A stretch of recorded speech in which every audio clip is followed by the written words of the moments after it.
The desert dusk bled red against the horizon, stretching shadows across the prairie like spilled ink.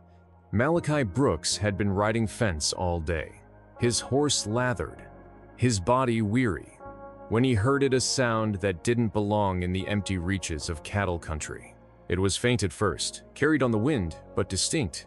The muffled cry of a woman, a plea wrapped in ragged desperation. He pulled on the reins, heart tightening in his chest. No cattle bawled that way, no coyote screamed so human. He listened again. There it was, closer this time. A cry, followed by the clank of iron. Malachi nudged his horse off the trail, following the sound through a dry wash lined with mesquite. The sun dipped lower, painting the sky in violent oranges. And that was when he saw them. A wagon heavy with dust, half hidden by the rocks. Two men stood beside it, rough coats and hats pulled low.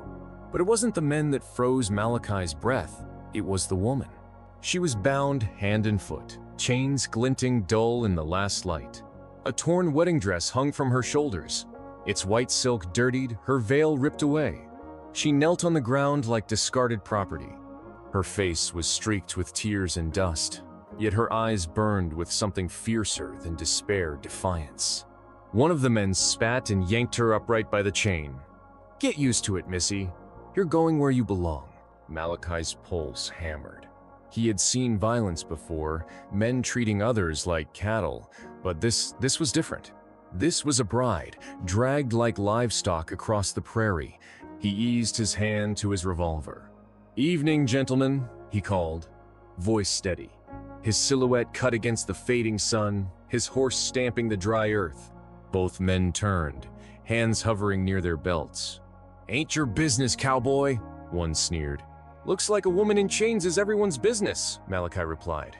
His eyes flicked to her, and she met his gaze with silent urgency. The taller man smirked. "Bride spoken for, belongs to a man of standing. Judge'll pay plenty when we deliver her." The words made Malachi's gut twist. A judge, a purchase, a bride as ransom or property. He'd heard whispers of such dealings, but to see it in flesh was another matter. "You ride on," the man continued. "Pretend you didn't see." The desert grew still. A hawk screamed somewhere above, and the woman's breath rattled in the silence. Malachi weighed the odds. Two men, hardened by work or crime, armed and desperate. He wasn't eager to spill blood, but he also knew he couldn't leave her. His voice dropped, low as a growl. "Take the chains off." The man laughed, hand flashing for his pistol. But Malachi had already drawn. His revolver barked thunder across the canyon. The first man dropped. The second scrambled, firing wild into the rocks. Malachi's horse reared, but he held steady, putting another round through the outlaw's shoulder. The man crumpled, clutching at his wound, cursing through his teeth. Malachi dismounted, breath ragged, revolver still smoking. The woman flinched as he approached, but he holstered the weapon slowly, showing her his empty hands. "You're safe now," he said, though the lie tasted bitter. Safety was a fragile promise in a land where law rode on the strongest gun. She stared at him with wide eyes, chained wrists trembling. "No one's safe," she whispered. "Not from him." "Who?" Malachi asked, kneeling to study the lock. Her lips trembled. "My father." The words struck like a cold wind across Malachi's spine. This wasn't mere banditry. This was family. Betrayal wound deep into blood. He smashed the lock against a rock until the chains fell free. Her wrists were raw and bleeding, her ankles bruised from the irons.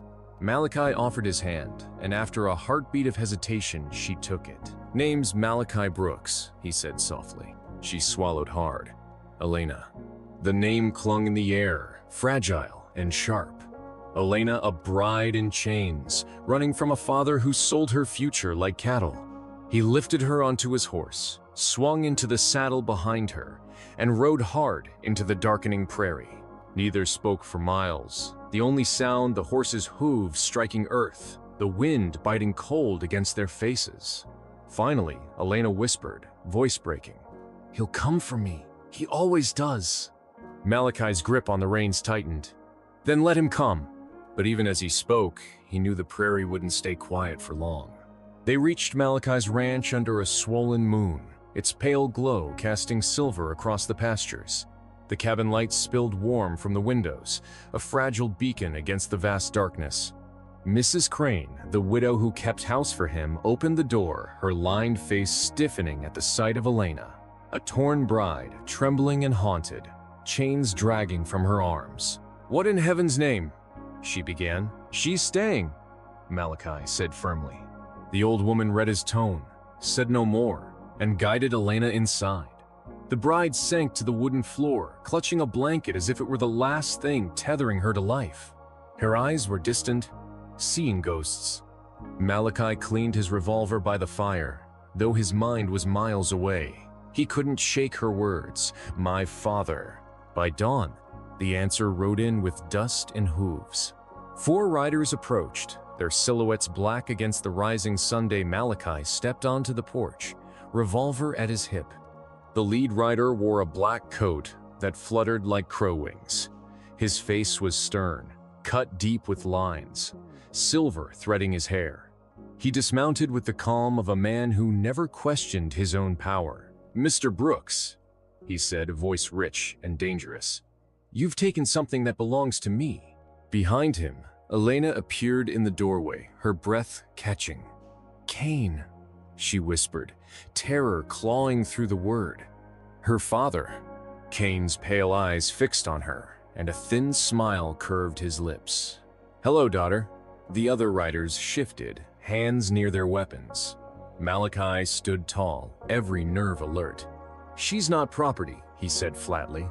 Cain chuckled, cold and humorless. "You think this is about property? Elena carries debts, promises. Men of influence expect her return. You're harboring a fugitive from her own blood." Elena stepped forward, her voice trembling yet fierce. "You sold me, father? Sold me like livestock to an old man with more coin than decency. I ran because you left me no choice." Cain's expression didn't waver, but his voice cut sharp. "You were given responsibilities. Blackwood's death made a mess of contracts. You owe, and I will collect." Malachi's jaw clenched. His revolver hung heavy at his side, but Cain wasn't like the outlaws from the night before. This man carried authority in every motion, as if the land itself bent to his will. "Step off my property," Malachi said. Cain studied him, cold amusement glinting. "You're brave, rancher. Foolish but brave. I'll give you until sundown. Then she comes with me, or I'll take more than just the girl." The riders turned, hooves pounding away, leaving silence thick as smoke. Elena's knees buckled and she sank against the porch. Her sobs broke like glass. "He'll burn everything," she whispered. "He always does." Malachi crouched beside her, voice steady. "Then we'll be ready." But in his gut, he knew they weren't. Not alone. The sun bled down over the prairie, shadows long and cruel. Cain would return, and with him, hell. Malachi paced the yard, restless, while Elena sat by the fire, her face pale and determined. That was when the sound came, a low drumbeat of hooves, many hooves, rolling across the land like thunder. Malachi's hand went to his gun, but it wasn't Cain. From the ridge, riders appeared, dozens of them, warriors painted with ash and earth, feathers whipping in the wind, their lances catching the dying Sunday. At their head rode Tall Wolf, the war chief of the Lakota band that ranged these plains. Malachi froze. He had traded with them once, years back, showing respect when others mocked or cheated. Never had he expected this. Tall Wolf dismounted, his presence vast, his eyes sharp as flint. He studied Elena, then Malachi. "You fed one of ours once," the chief said. His voice carried the weight of memory. "A starving mother cast from town. You shared bread when others spat. That debt is not forgotten." Elena's eyes widened as the chief turned to her. "We know chains," he said softly. "We know what it is to be sold. You will not go back." Malachi felt his throat tighten. He hadn't thought of that day in years, giving bread and water to a Lakota woman shunned by townsfolk. A simple kindness, long forgotten, but not by them. The warriors formed a line across his land, a wall of riders between the ranch and the coming storm. By nightfall, Cain returned.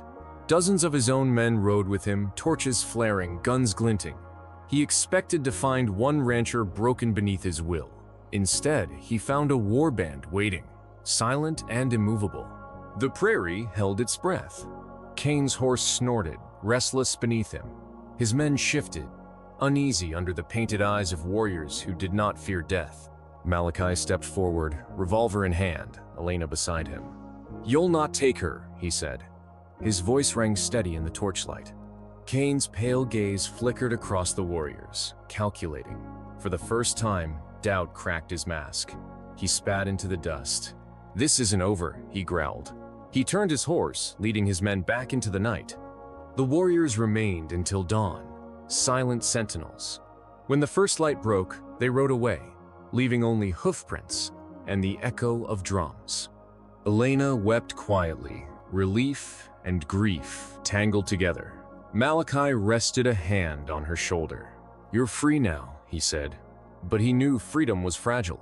Cain would return, perhaps not tomorrow, but someday. Yet for this moment, the land was safe, shielded by loyalty earned not through coin, but through kindness. Some debts are written in blood, some in chains. But the truest debts are written in kindness, a loaf of bread shared, a hand offered in the dark. Malachi had not bought his safety with bullets or bargains. He had earned it years before, with a single act of mercy. And when the time came, mercy returned to him with the thunder of hooves and the strength of a warband. Remember this story. Let it remind you that no kindness is wasted, no act of decency too small. One day, it may rise again to protect you in ways you never imagined. This was the story of power and loyalty,